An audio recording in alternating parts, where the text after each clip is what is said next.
won't tell me we get away this love. Oh, we get away this love. And we're down, we go, we're down. Parte la formazione Mariotti con Fabio Frederick, il controllo col sinistro, cerca la verticalizzazione, la palla è per Cappai, ancora triangolazione, Cappai in aria, Cappai, tentativo di tiro, parte il tiro, no, c'è il rigore di pare per il Carbonia. Vediamo le proteste da parte dei giocatori del Gladiator con Cappai servito splendidamente in aria, stava per far partire la cioccolata al volo, è stato steso letteralmente e l'arbitro dell'incontro, il signor Simone Di Renzo della sezione di Bolzano, non ha avuto difficoltà nel decretare il tiro dal dischetto.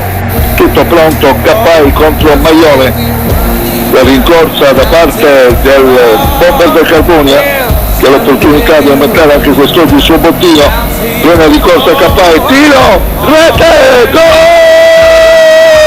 Gol del Carbonia che raddoppia con Cappai direttamente sul calcio di rigore, spiazza letteralmente il Maione e deposita la palla in rete 2-0 esattamente dopo 12 minuti e 30 secondi. Grande Carbonia, amici sportivi.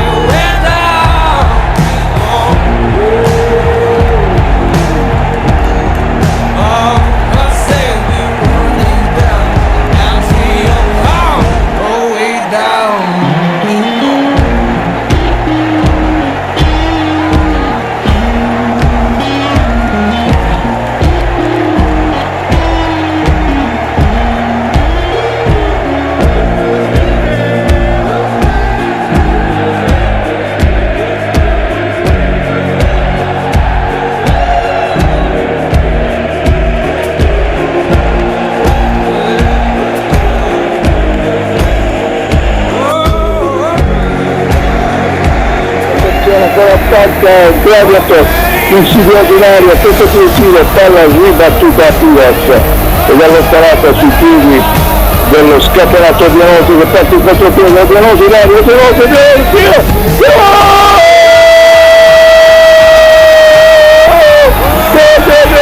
contropiede, Dianosi ha portato il Carbonia su 3-2, incredibile contropiede, è scattato veramente alla grande Dianosi, seminando i suoi diretti avversari, è penetrato in aria, ha scagliato il diagonale ed è il gol del 3-2 della formazione di Marco Mariotti, davvero strepitoso. E sono ancora i giocatori di Martino che adesso cercano chiaramente di portarsi all'attaccante del Carbonia dopo aver subito un gol strepitoso da parte di Dianosi, che adesso va in presi, supera il suo avversario, appoggia a Tivaletta, Piero,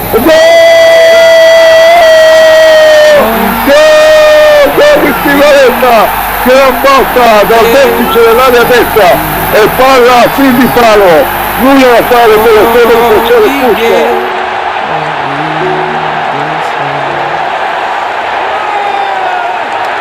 And we're down, we go.